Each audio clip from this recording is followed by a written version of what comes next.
আসসালামু আলাইকুম এভরিওয়ান। আশা করি সবাই ভালো আছেন। প্রথমেই মহান আল্লাহ তাআলার কাছে অশেষ শুকরিয়া যে জীবনে আরও একটি জুম্মার মতো পবিত্র দিন দেখতে পেলাম।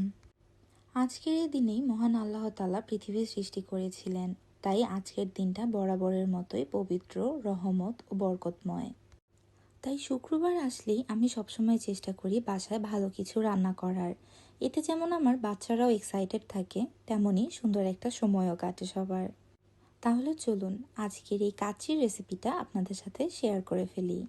কাচ্চি রান্নার জন্য আমি এখানে প্রায় 3.5 কেজি পরিমাণ মাংস নিয়ে নিয়েছি। মাংসটাকে রান্নার উপযোগী করে ধুয়ে আমি একটা কড়াইতে ঢেলে নিলাম। এরপর এখানে আমি অ্যাড করে দিলাম স্বাদ মতো লবণ। এরপর আমি এখানে পেঁয়াজ কুচি অ্যাড করে দিলাম।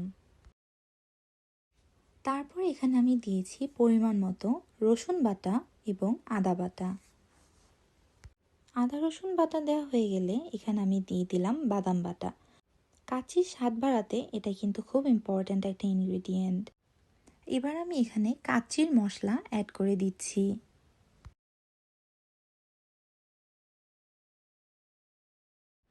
অতঃপর অ্যাড করলাম ফ্যাটানো টক দই।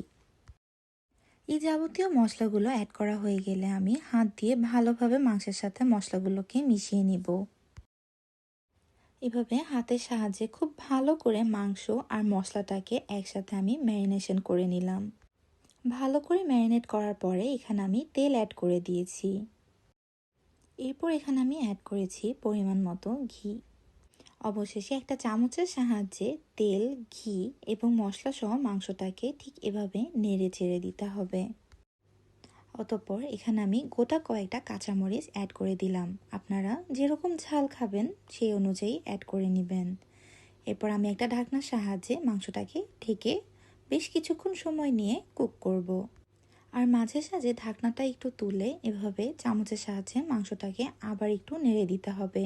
তো আলহামদুলিল্লাহ আমার মাংসটা কিন্তু এখানে প্রায় 60%-এর মতো রান্না হয়ে গিয়েছে।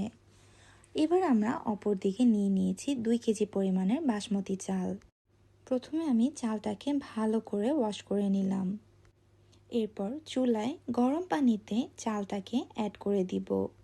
সাথে অ্যাড করব স্বাদ মতো লবণ আর কিছু পরিমাণ তেল। অতঃপর এখানে আমি চালটা হাফ বয়েল হওয়া পর্যন্ত অপেক্ষা করেছি।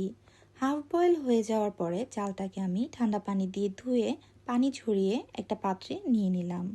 আর এদিকে আমি আমার রান্না করা মাংস থেকে হাফ মাংস তুলে হাফ বয়েল করা চালের কিছু পরিমাণ অ্যাড করে